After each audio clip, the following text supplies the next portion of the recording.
नमस्कार दोस्तों, बात करते हैं आईडीएफसी फर्स्ट बैंक लिमिटेड की। 87.45 का स्टॉक हो चुका है। एक ठीक ठाक मोमेंटम यहाँ बाजार में बढ़ने की उम्मीद जताई जा सकती है अब, क्योंकि आरबीआई की एमपीसी पॉलिसी भी आ चुकी है। क्या रहा एमपीसी पॉलिसी में, उसकी चर्चा करेंगे। साथ में बात करेंगे कि वी वैद्यनाथन साहब दोबारा से इंटरव्यू में चर्चा में आ चुके हैं और उन्होंने क्या कहा है आईडीएफसी फर्स्ट बैंक को लेकर के, आने वाले दिनों में कितना मुनाफा आपको आईडीएफसी फर्स्ट बैंक में मिल सकता है, उनके मुताबिक बात करेंगे इस वीडियो में। चलिए शुरू करते हैं, बट उससे पहले अगर आप चैनल पे नए हो तो प्लीज चैनल को सब्सक्राइब कर दो, हिट दैट बेल आइकन, ताकि आपको नोटिफिकेशन मिल सके। चलिए स्टार्ट करते हैं।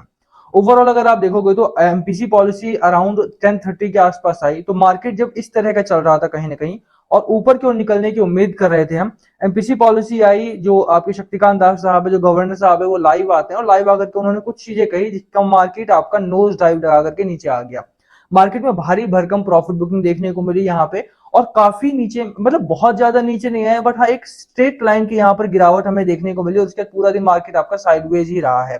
तो ओवरऑल क्या रहा है एमपीसी पॉलिसी में, उसकी चर्चा बहुत इंपॉर्टेंट हो जाती है। और ऐसे टाइम पे जब आपने बैंकिंग सेक्टर में निवेश कर रखा हो, तो आने वाले दिन कैसे रहेंगे बैंकिंग सेक्टर के लिए, बहुत इंपॉर्टेंट है जानना कि एमपीसी पॉलिसी कैसी रही है आपकी। थोड़ी सी चर्चा एमपीसी पॉलिसी पर करते हैं, उसके बाद में आपको वी वैद्यनाथन साहब के इंटरव्यू पर लेकर के चलता हूँ। देखिए, चार्ट बहुत अच्छा नहीं है, बहुत खराब भी नहीं है, अभी कोई बहुत बड़ी रैली यहां पर देखने को नहीं मिल रही है।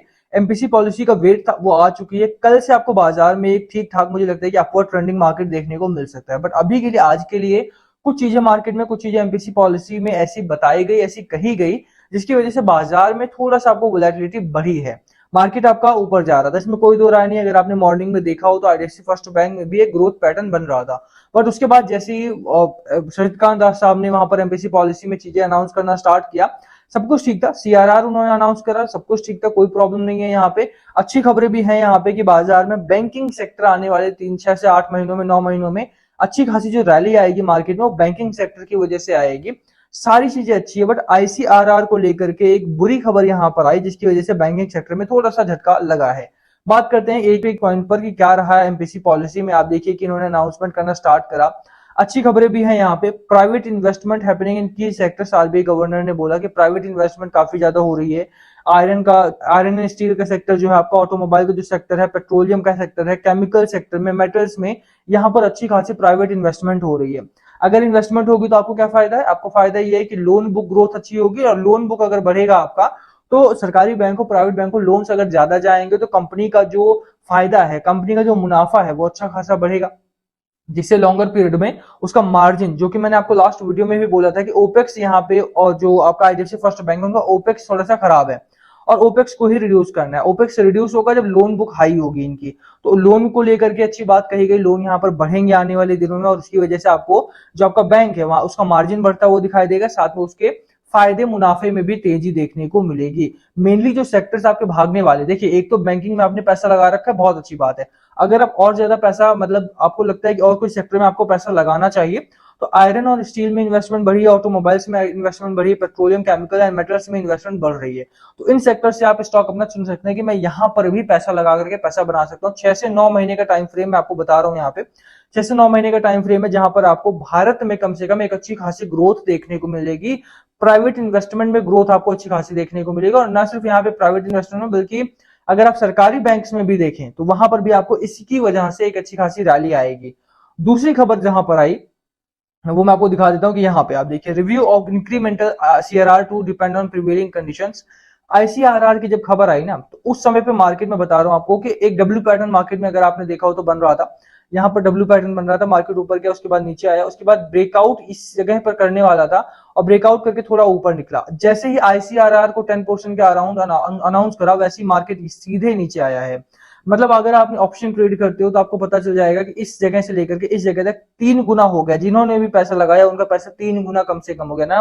आई एम नॉट प्रमोटिंग कि आप ऑप्शन ट्रेडिंग करना स्टार्ट कर दो, बट क्या हुआ कि सीधे गिरावट यहां से हुई, और ऑप्शंस के प्रीमियम बहुत तेजी से भागे हैं। गिरावट की वजह से बहुत नुकसान भी हुआ लोगों को आज के दिन में। जो लोग कॉल ऑप्शन लेकर के बैठे थे उनका सीधा एसएल गया है यहाँ पे। जो लोग एसएल नहीं लगाते हैं उनका जीरो हो गया पैसा बुरी तरह से, ठीक है। तो वो चीजें भी आपको मैनेज करनी पड़ती है। आईसीआरआर बड़ी एक अच्छी चीज नहीं रही, पॉजिटिव चीज नहीं रही मार्केट में। आईसीआरआर है क्या, वो बता देता हूं मैं आपको। देखिए, आईसीआरआर का मतलब होता है कि, देखिए, सीआरआर तो होता है कि कुछ पैसा आपको यहाँ पर रिजर्व में रखना पड़ेगा। जितना भी बैंक के पास डिपॉजिट आएगा उसका 4 से 4.5% के आसपास आपको अपनी डिपॉजिट करके रखना पड़ता है। कैश फॉर्म में, ताकि आप लिक्विडिटी को मेंटेन कर सको। अभी ये जो रेशियो है, जो परसेंटेज है वो 4.5% का है, इसको अनचेंज रखा गया है। बट आईसीआरआर को 10% कर दिया गया है, जिससे कि बैंक में 1 लाख करोड़ रुपए के आसपास यहाँ पे जमा रखने ही पड़ेंगे। 1 लाख करोड़ रुपए के आसपास बैंकिंग सेक्टर को अपने पास रखना ही रखना होगा। जैसे अभी आप एसबीआई की बात करो तो 50 लाख करोड़ के आसपास का उनका डिपॉजिट रहता है, तो उसमें से लगभग 1 लाख करोड़ के मतलब 10% के आसपास आपका उनके पास हमेशा चाहिए ही चाहिए, इंक्रीमेंटल सीआरआर के तौर पे, कैश रिजर्व रेशियो के तौर पे।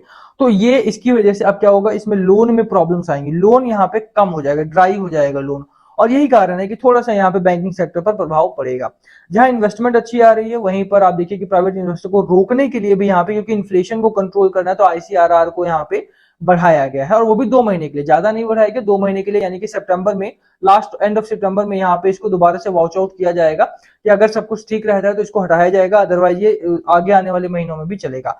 अब आईसीआरआर की अगर बात करें, सीआरआर की बात की, जैसे मैंने कि 4-4.5% अनचेंज रखा गया है, रेपो रेट वगैरह सारा अनचेंज रखा गया है, कोई भी ग्रोथ नहीं है।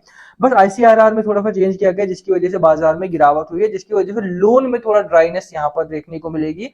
और 2000 के जो नोट बैन किए गए थे उसकी वजह से मेनली ये काम किया गया है, क्योंकि अभी जो क्या है, लोग 2000 के नोट वापस बैंक के पास लेकर के आएंगे, तो 2000 के नोट अगर वापस आएंगे तो बैंक के पास लिक्विडिटी बढ़ेगी, और वो लिक्विडिटी बाहर ना जा सके, इसी वजह से ये आईसीआरआर को बढ़ाया गया है।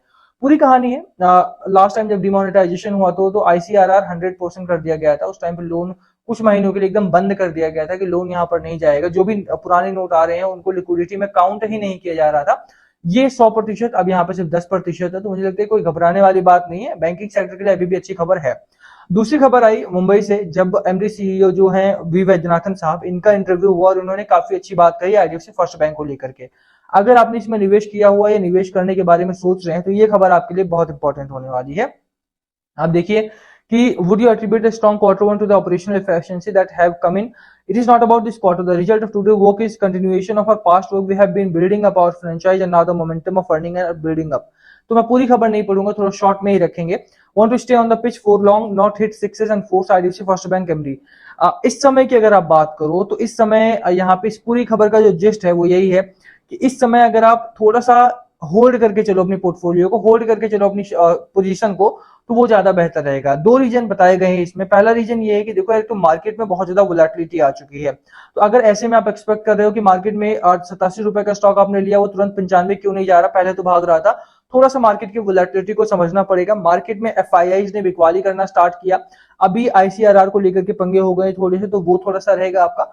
दूसरी चीज ये है कि ये लॉन्गर टर्म का घोड़ा है। अगर आपने आईडीएफसी फर्स्ट बैंक में निवेश किया तो ये लॉन्ग टर्म वाला स्टॉक है। लॉन्गर पीरियड में अगर आप रहोगे, इसी समय देखिए जो स्टॉक इस तरह से जाता है वो इस तरह से गिरावट में भी चांसेस होते हैं। जो स्लो ग्रोथ करेगा ना, कंसिस्टेंट ग्रोथ होनी चाहिए, स्टेबल ग्रोथ होनी चाहिए, बट कंसिस्टेंट ग्रोथ होनी चाहिए आपकी, वो चीज यहाँ पर है। इसमें काफी चीजें बताई गई हैं कि एनआईएम को लेकर के चीजें बताई गई हैं, जो मार्जिन है आपका, इंटरेस्ट मार्जिन, साथ में एसेट क्वालिटी को लेकर के बात की गई है, लोन बुक ग्रोथ को लेकर के बात की गई है, तो सभी चीजें पॉजिटिव, और बैंकिंग सेक्टर काफी पॉजिटिवली ग्रो भी कर रहा है, इसमें कोई दो राय नहीं है। तो अगर आप खरीदारी करके बैठे हो तो होल्ड करो, बहुत जल्दीबाजी नहीं करनी निकलनी। बाजार में अभी भी अगर आप देखो तो वॉल्यूम अभी भी आ रहा है, बाइंग साइड का वॉल्यूम काफी तेजी से आ रहा है, चार्ट आपका काफी अच्छा है, यहाँ पर ग्रोथ पैटर्न आपके लिए बना हुआ है। जो अभी भी स्टॉक है आपका ब्रेकआउट के ऊपर ही ट्रेड कर रहा है, तो बिल्कुल 96 का जो टारगेट था वो आपको मिलेगा ही मिलेगा, तो घबराने वाली बात। टारगेट दोबारा से दिखा देता हूँ, देखिए रिसेंट टारगेट ही थे, ऐसा नहीं था कि बहुत पुराना टारगेट था। मैं आपको टारगेट भी यहाँ पर दिखा देता हूँ, किसका टारगेट कितना था, तो आपको एक बार पता लगेगा कि हाँ ठीक है। यहाँ पर अगर आप देखोगे तो आईसीआईसीआई सिक्योरिटीज का टारगेट 31 जुलाई की रिपोर्ट थी और 95 का टारगेट था इनका। यहाँ पर अगर आप देखोगे आईडीएफसी फर्स्ट बैंक का टारगेट 90 रुपीज के आसपास का इनका टारगेट था। तो ओवरऑल अगर आप देखोगे तो कहीं ना कहीं बाजार में टारगेट्स अच्छे आ रहे हैं। अभी भी अगर आप पैसा लगाते हो तो यहाँ पर अच्छा खासा मुनाफा बना सकते हो, इसमें कोई दो राय नहीं है। होल्ड करने की मेरी सलाह रहेगी। अभी भी अगर आप देखो तो एफआईआई ने अपनी शेयर होल्डिंग को बढ़ाया, म्यूचुअल फंड ने अपनी शेयर होल्डिंग को बढ़ाया, जस्ट बिकॉज की एमपीसी पॉलिसी एज एक्सपेक्टेड नहीं आई, डजंट मीन कि बाजार में इस स्टॉक में अब गिरावट होगी। तेजी में रहेगा, 96 का टारगेट लेकर के चलना है, होल्ड करना है अपनी पोजीशंस को। बाकी last call always be yours, क्या आपकी स्ट्रैटेजी स्टॉक को लेकर के प्लीज कमेंट करके शेयर करना। वीडियो को यहीं खत्म करेंगे, पसंद आए तो लाइक करना, चैनल पे नए हो सब्सक्राइब के बिना मत जाना। Thank you for watching and yes please comment below अगर कुछ पूछना हो तो। Thank you.